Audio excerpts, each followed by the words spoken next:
Intro to Philosophy, PL 101, Modern Philosophy.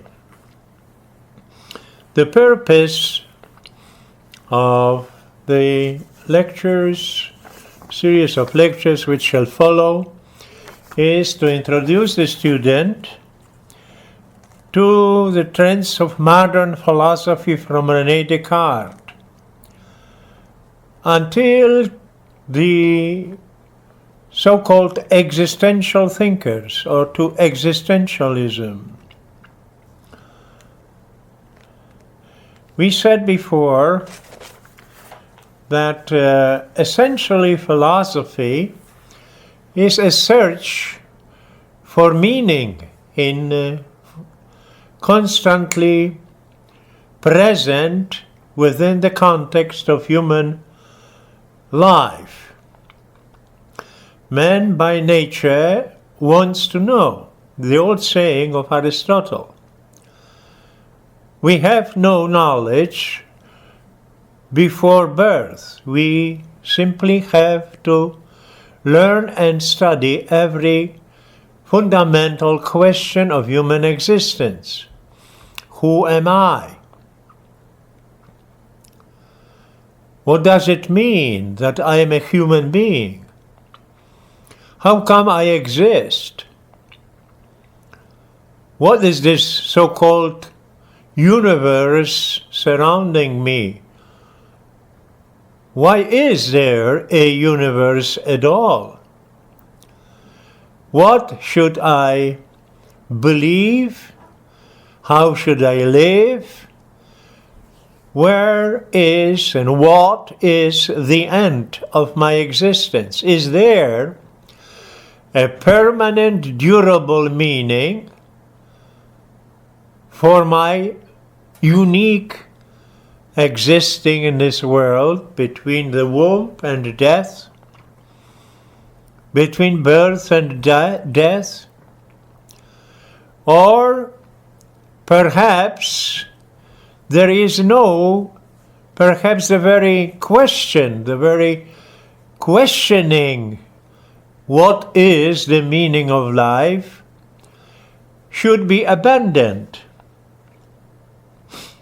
When we talk about modern philosophy, what do we really have in mind?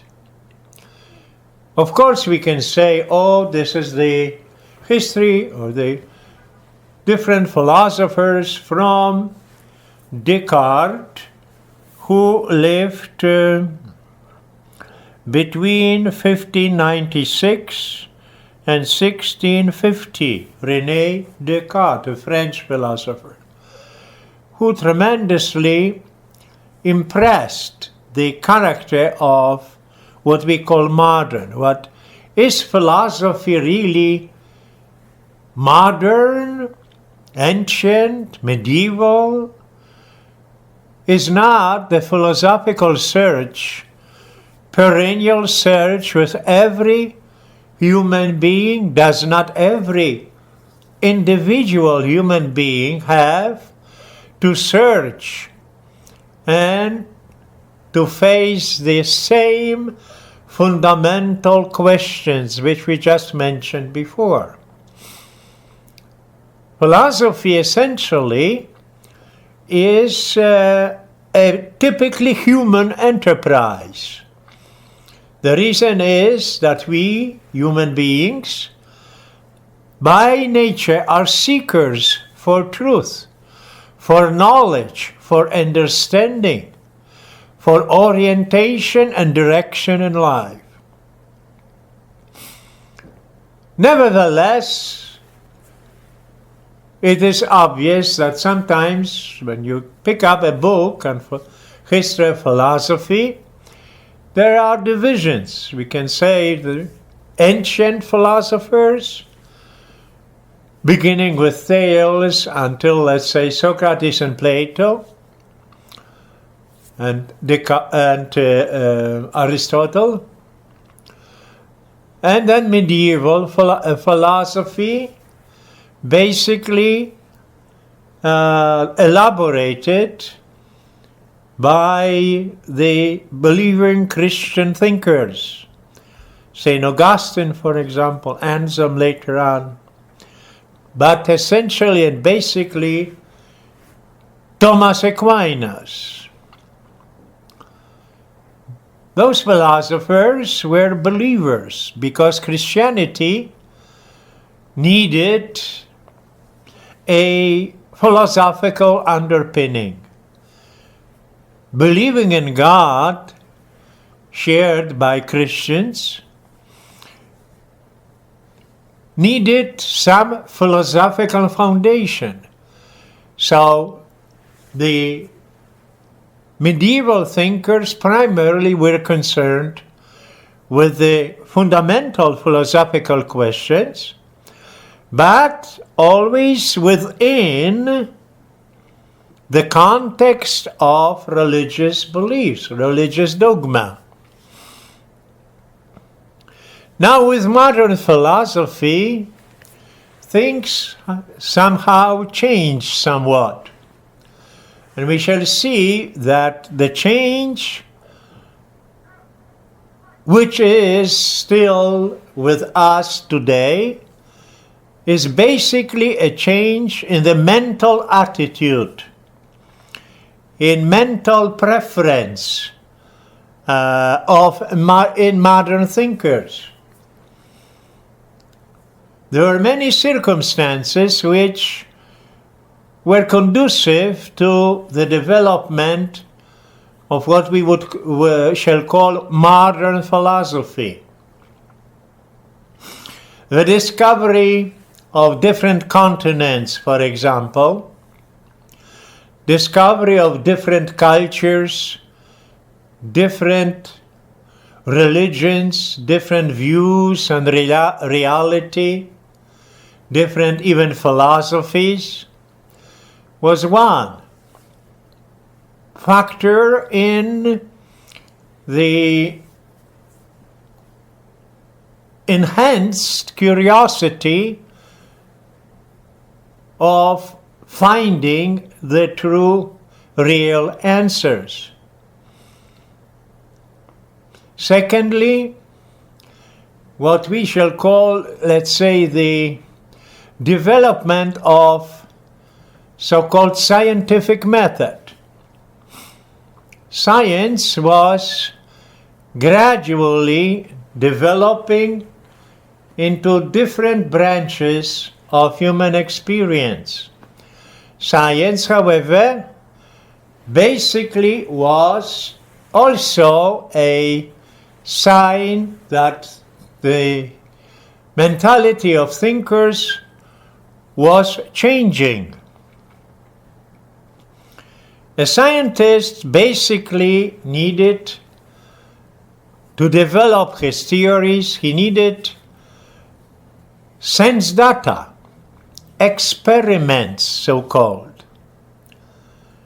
And gradually, the old convictions about, let's say, the place of man in the cosmos, in the world, were relegated into past ways of thinking.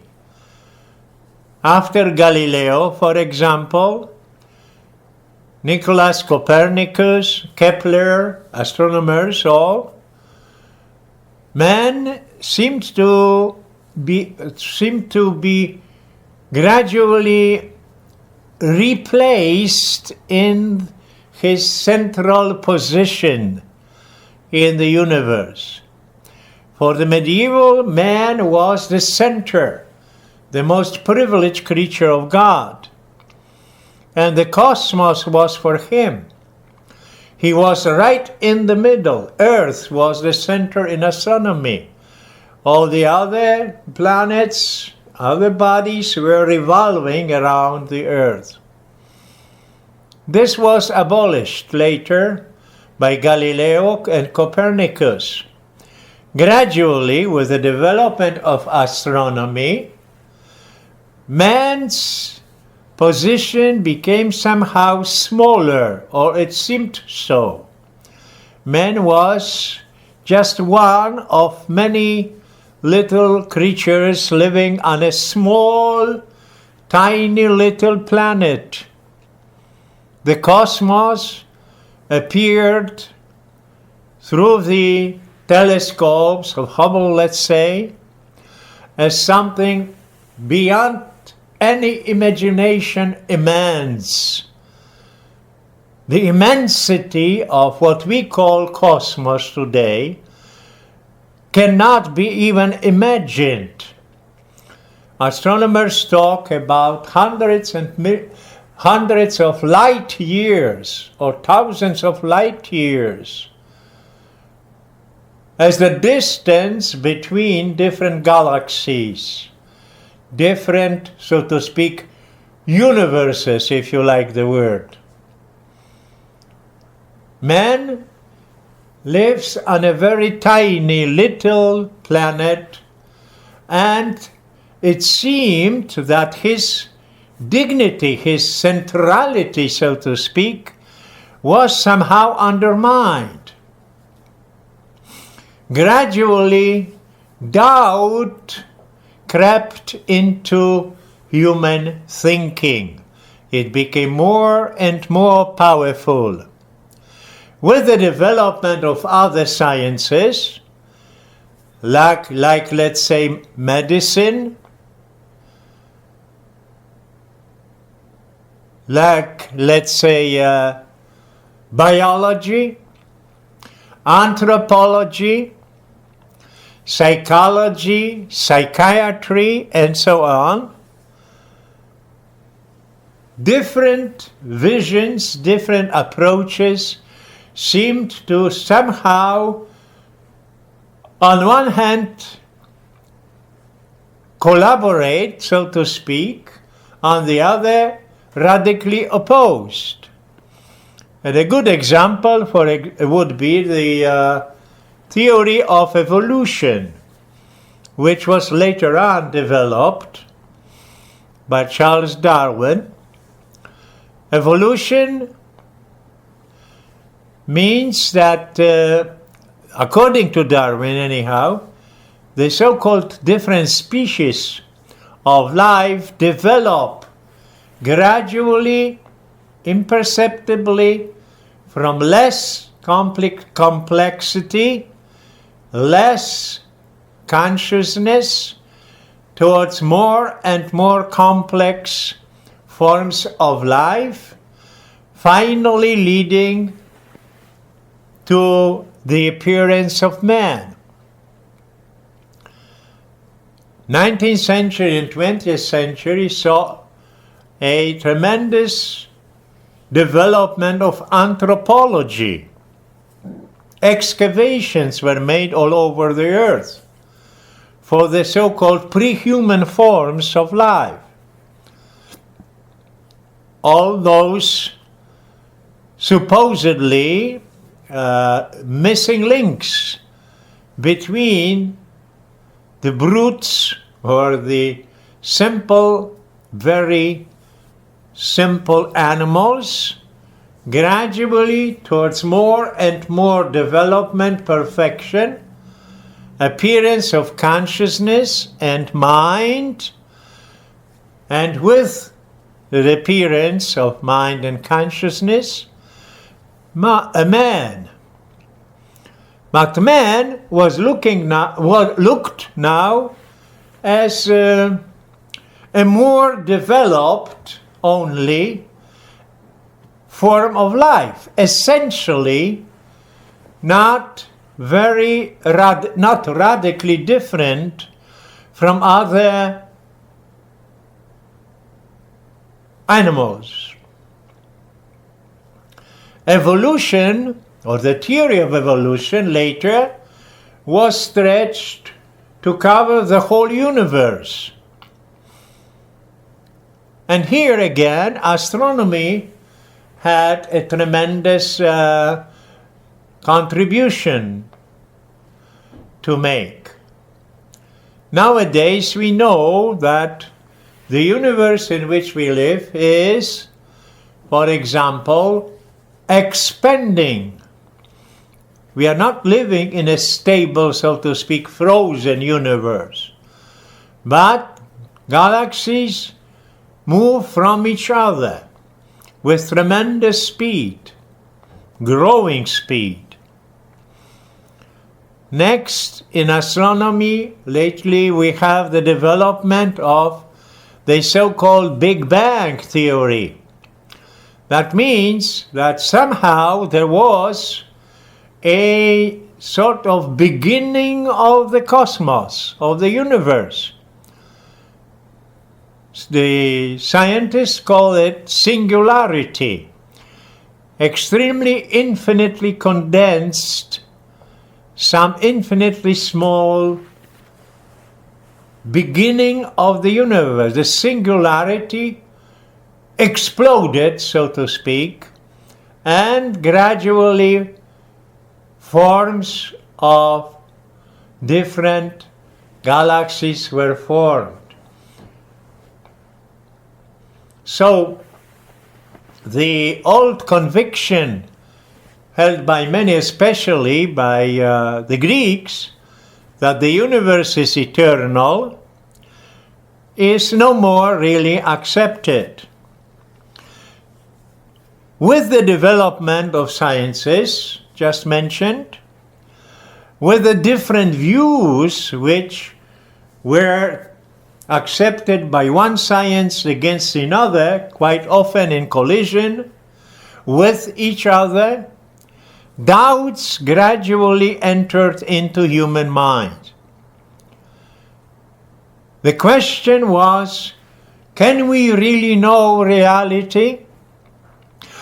What does it mean to know? Do we have a certain truth?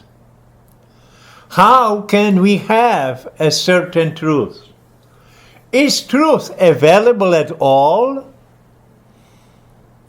to the human mind?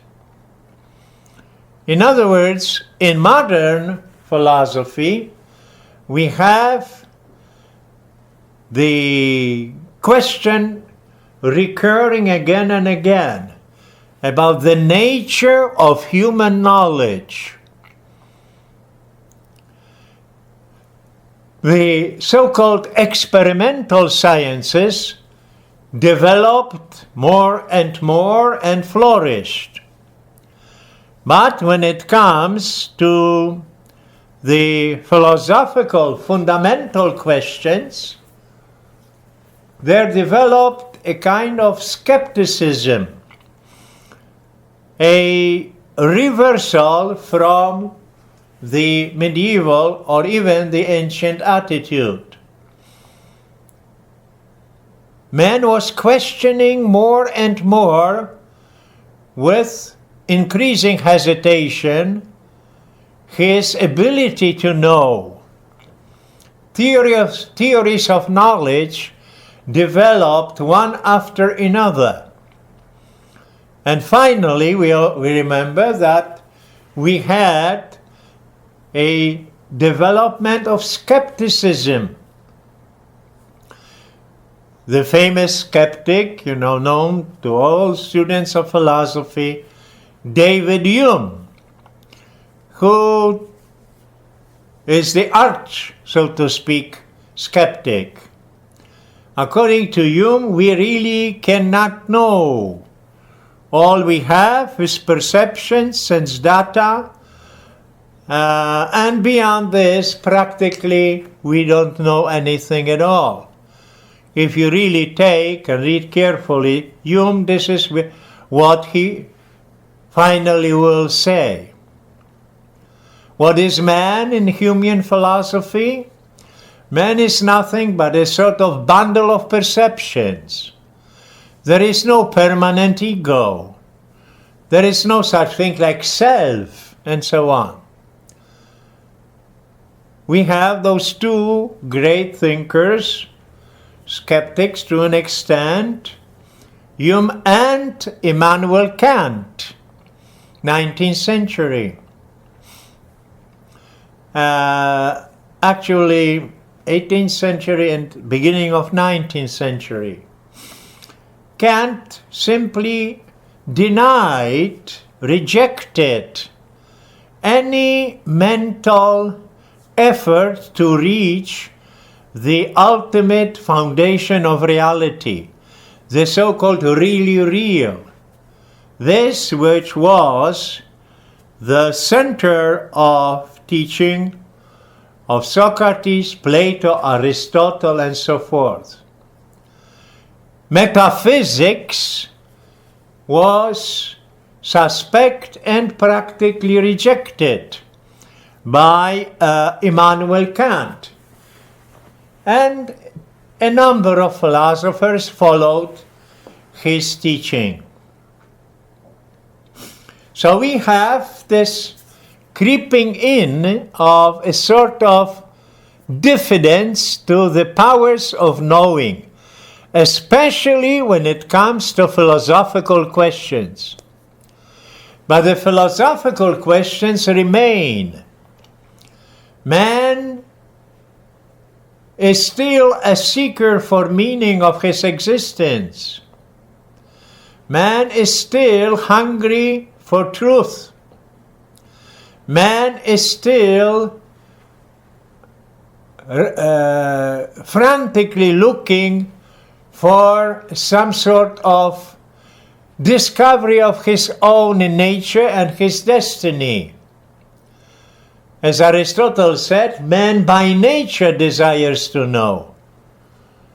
In other words, man is still a searcher for happiness, truth, and meaning, because this is part of his nature, of his very nature.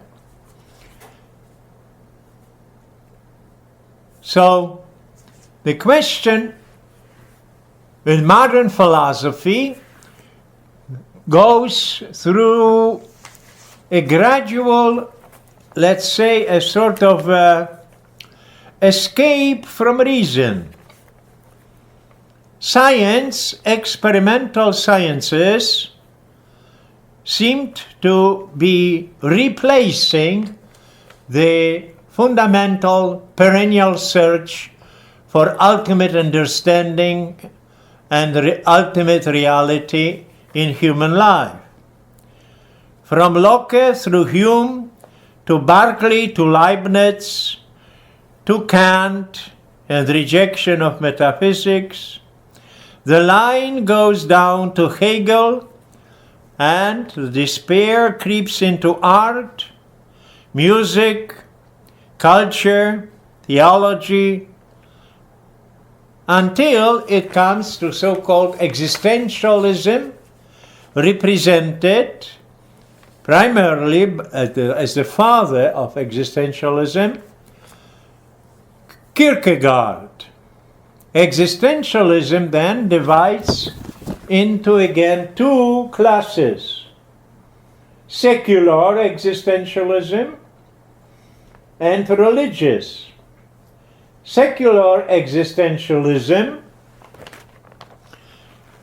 goes through Russell, Bertrand Russell, an atheist, Jean-Paul Sartre, French philosopher and atheist, Camus, Albert Camus, also in a way basically an atheist, through Heidegger to Friedrich Nietzsche, who was outspoken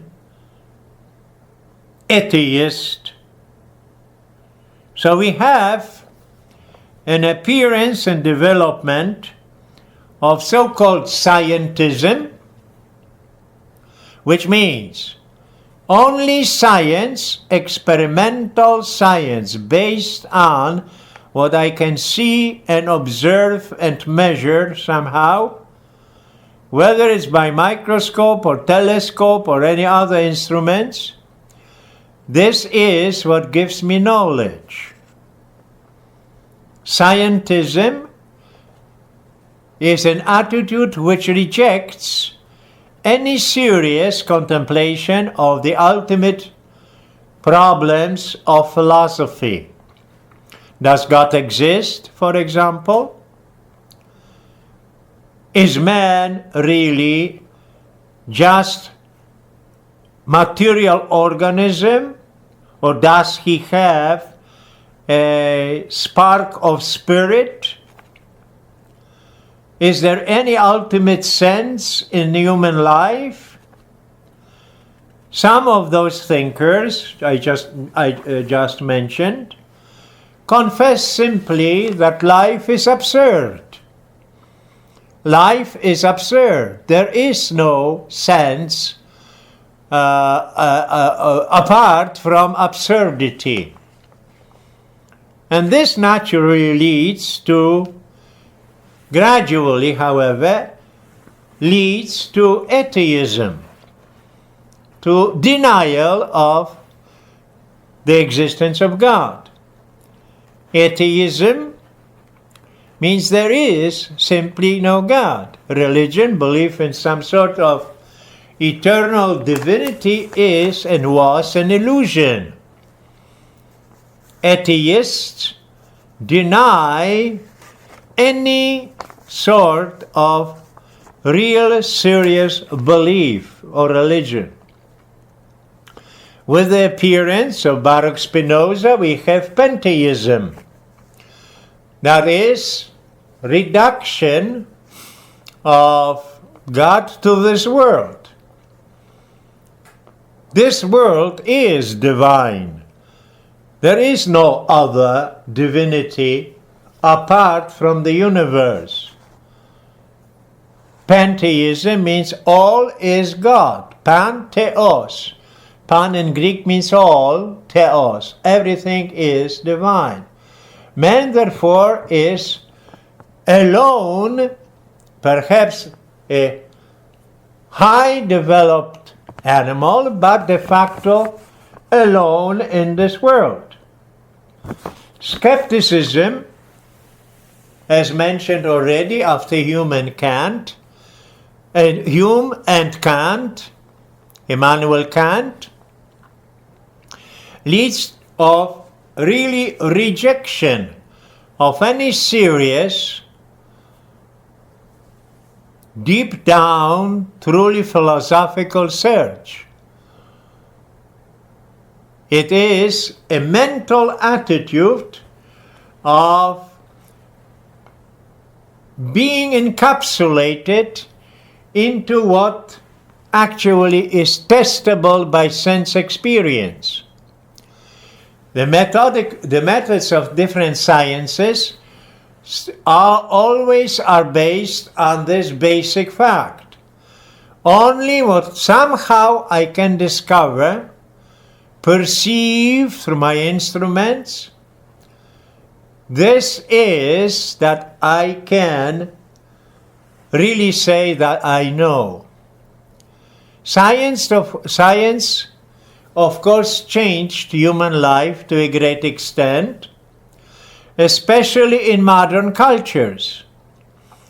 In the Western and developed countries, of course, all those inventions, beginning with the structure of a modern building with gas, electricity, and so on, to the most sophisticated computers and other gadgets, changed a human life, but basically not only materially, although significantly materially too, but the attitude, the mental attitude of man. What I can see and touch and measure somehow, well, okay, that is available to scientific inquiry. Of course, science is making gradual development. This development is, as I mentioned already, known in all experimental sciences. Most notably, beginning with astronomy, through physics, chemistry, biology, psychology, psychiatry, electromagnetistic sciences through those computerized systems, it all develops. And the average man is, of course, very much impressed with such developments. Whatever is beyond this encapsulation of so-called scientific method simply is not knowable and most probably not existent. So we shall not even try anymore to reach the absolute. The modern man is therefore gradually deprived of the sense of transcendence, of reaching towards the eternal, which always was the fundamental question in any serious philosophy, and also which led to religion. And with religion, it directed human life, because most religions do impose on human beings some religious obligations. They preach the freedom of man, ability to choose the mode of life I am leading. And with the stress on conscience and human responsibility, they give direction towards the eternal.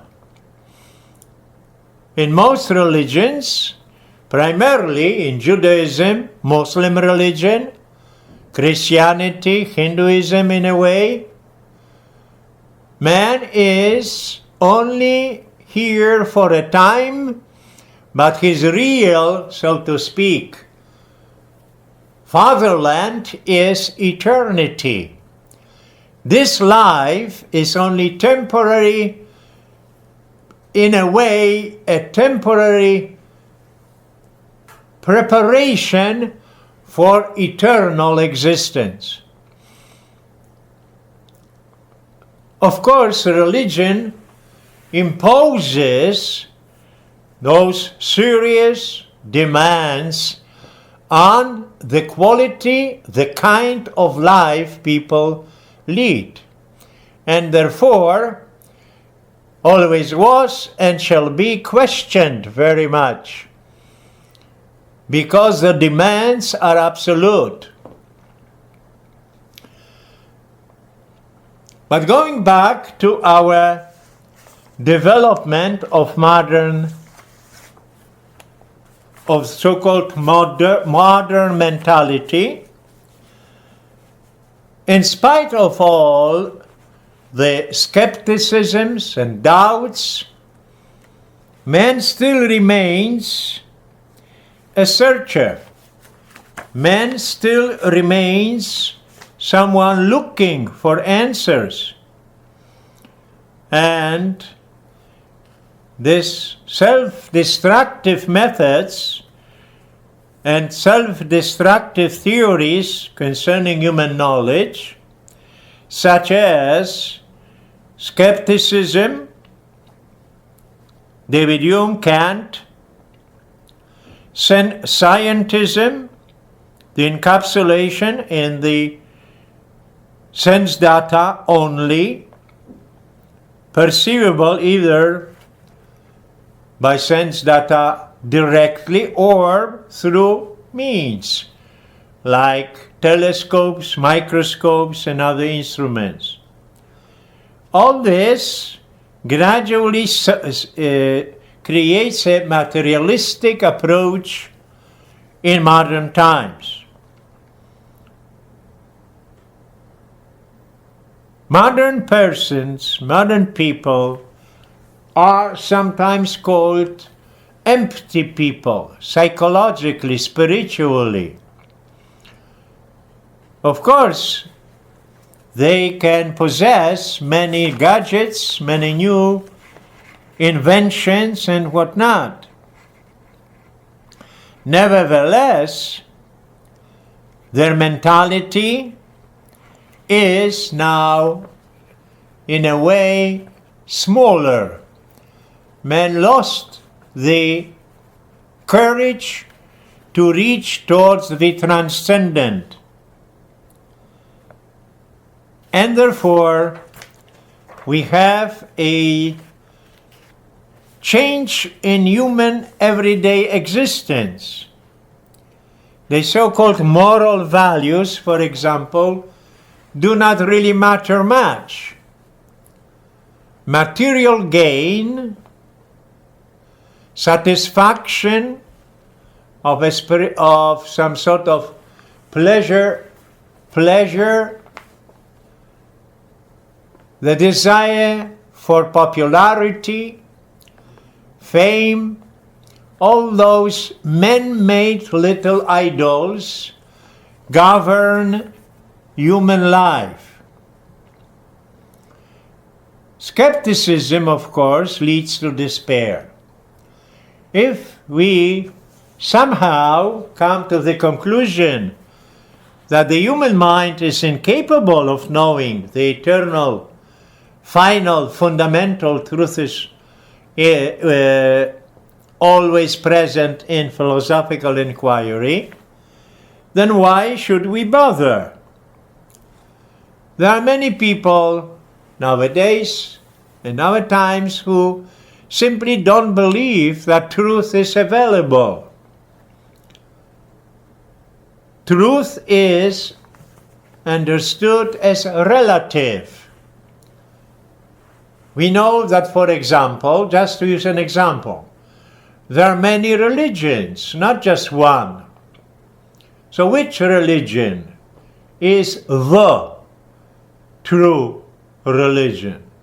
Is it Muslim religion, Judaism, Hinduism, Buddhism, Jainism, Zoroastrianism, Taoism, and so forth and so on?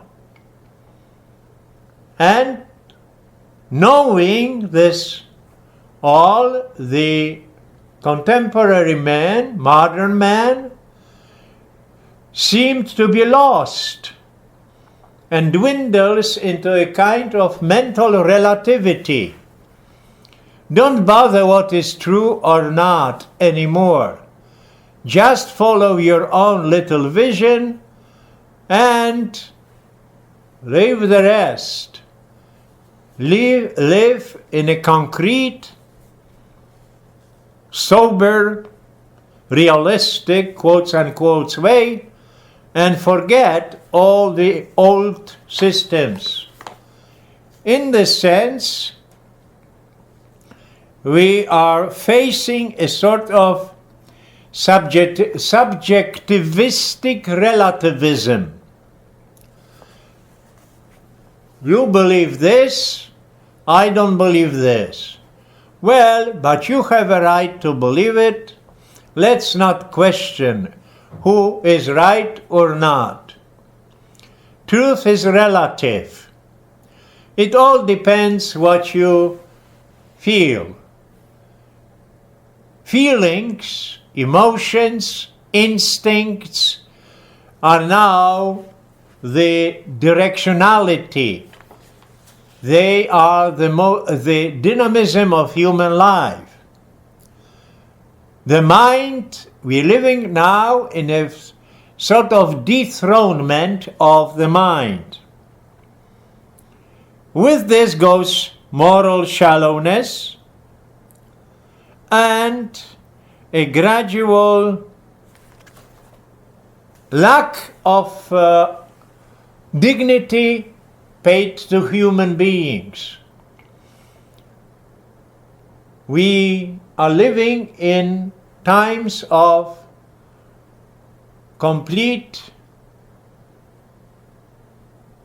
terrible wars. The World War I war, then the Second World War saw such bestiality and such dehumanization of human beings, which was never known before. The ideologies of all kinds of programs lead very often to total wars, destruction of thousands and thousands of human beings without any remorses, without any reflection. Man lost his footing, so to speak, in the cosmos. And with the loss of his footing, he also lost his own self-appreciation, his self-dignity. He's not taking himself anymore seriously. With all this, however, man remains hungry for knowledge, truth, and happiness. The fundamental questions of philosophy are still with us. And we have very great thinkers, which we shall examine gradually in a series of lectures to follow. We shall start with Rene Descartes and then gradually go through the so-called rationalism, idealism, and so on, different theories of knowledge. Our purpose, however, is not only to know what somebody said. It's not only why some people believe this or that. It is also to discover where does the fundamental seeking, the absolute dignity of the human mind leads us. How to find out what really is valuable in human thinking and what is only temporary fashion. The desire and hunger for truth certainly is still with anyone who takes time to sit down, to reflect, to face the changing, running out days, months, and years of his life. Man is still a thinker, a seeker. Man is a seeker for the ultimate meaning of his own, primarily his own existence, and also for the final fundamental truth and facts. Therefore, philosophy has a new and very essential function to fulfill in modern times, to restore to human beings the belief in the capacity of the human mind,